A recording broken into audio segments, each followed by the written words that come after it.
جب وہ یہ کہہ رہے ہوں کہ وَرَفَعْنَا لَكَ ذِكْرَكَ، جب وہ کہہ رہے ہوں وَالضُّحَىٰ وَاللَّيْلِ إِذَا سَجَىٰ، ذرا اس کیفیت کو دیکھیں جب محبوب خود پڑھ رہے ہوں، اور جو حضور پر آئی ہیں اس کا ذائقہ، اس کا لطف، اس کا انداز بھلا کیا ہوگا۔ حضور جب رات کو پڑھتے تھے نا قرآن پاک، تو جو پکے کافر تھے نا، ابو جہل جیسے لوگ، وہ بھی جھاڑیوں میں چھپ چھپ کے مدینے والے کی تلاوت سنا کرتے تھے، حضور کی تلاوت سنا کرتے تھے۔ یہی بہتر ہے کہ پردوں میں وہ پردہ پوش رہے، وہ اگر پردے ہٹا دے تو کسے ہوش رہے۔ رسول کریم علیہ السلام کی تلاوت کا سننا، قریب جانا، یہ اعجاز ہے۔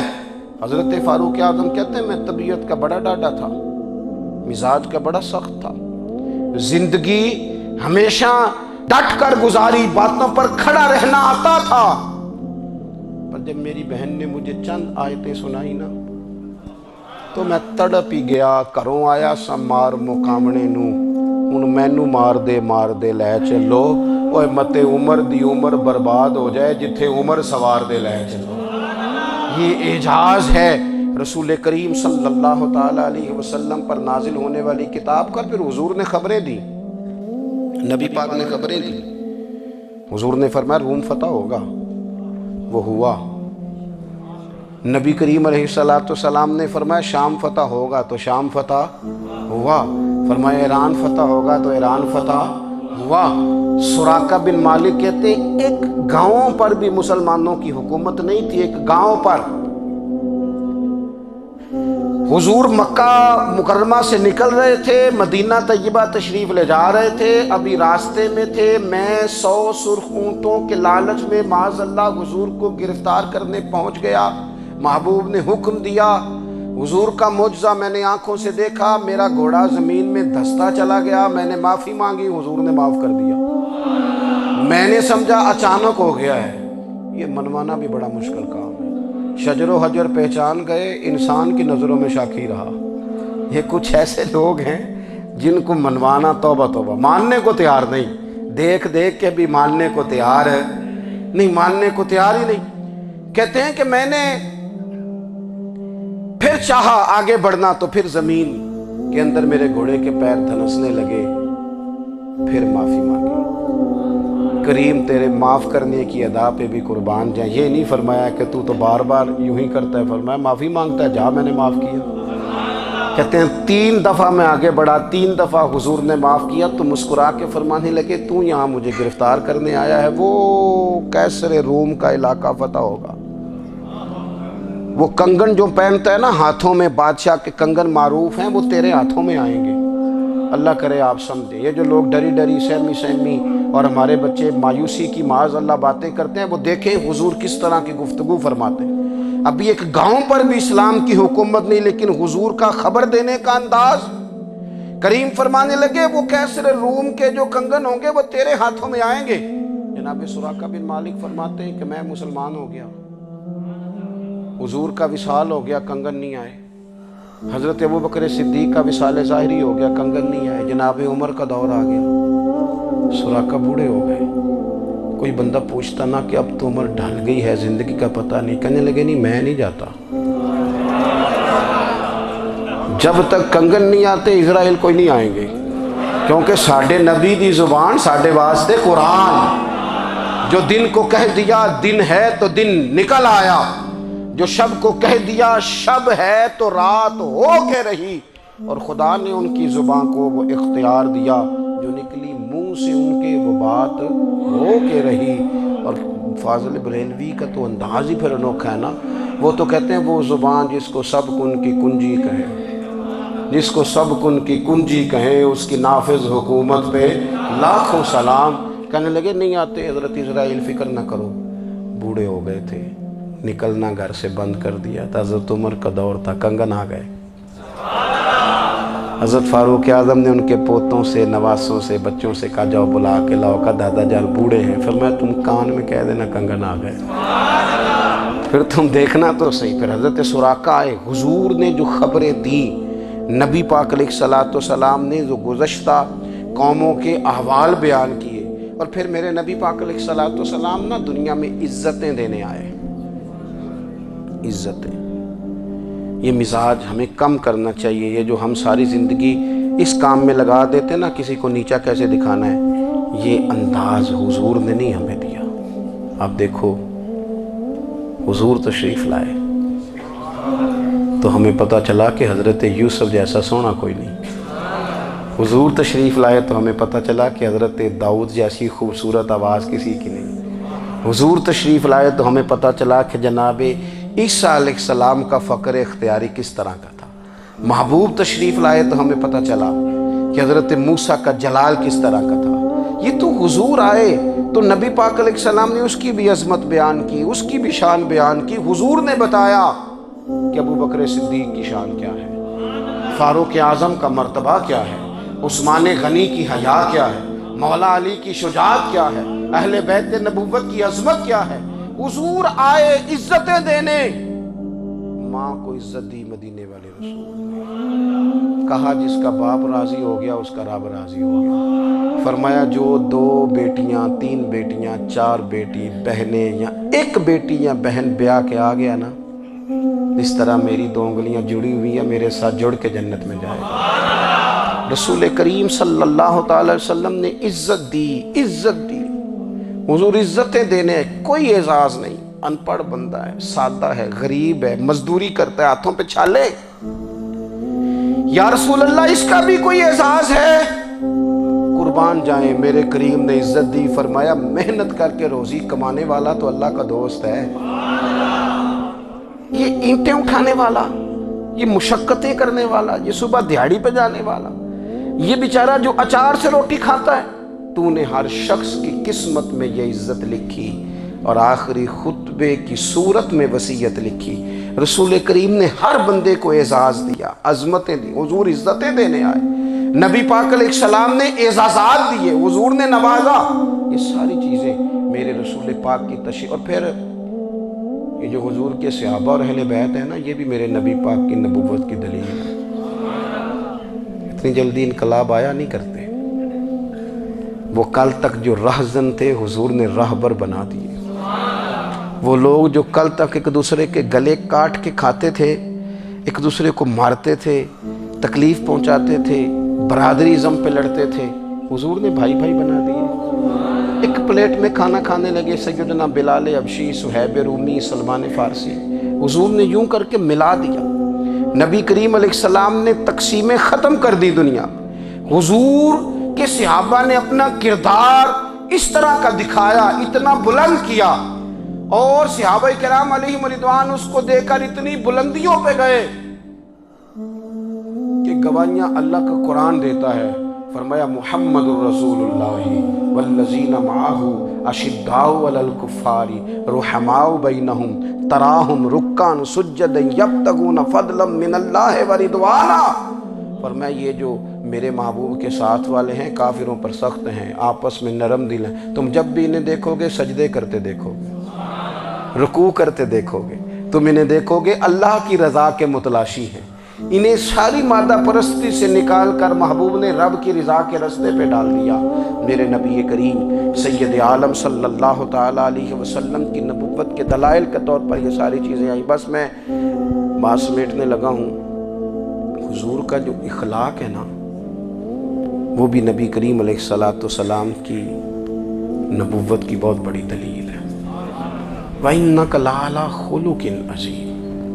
محبوب ہم نے آپ کو نا خلق عظیم کا مالک بنایا ہے. کچھ لوگ سمجھتے ہیں صرف آپ کا بولنے کا انداز ٹھیک ہو تو آپ با اخلاق ہیں. نہیں بھائی, بولنے کا انداز ٹھیک ہونا با اخلاق نہیں, سچ بولنا اخلاق کی علامت ہے. آپ کا حق بات کرنا اخلاق ہے, آپ کا صحیح گواہی دینا اخلاق ہے, آپ کا اللہ تعالیٰ کی طرف سے آزمائش آنے پر صبر کا مظاہرہ کرنا اونچا اخلاق ہے. رب نعمت دے تو آپ کا وجود ڈھلتا جائے شکر میں, یہ اخلاق ہے.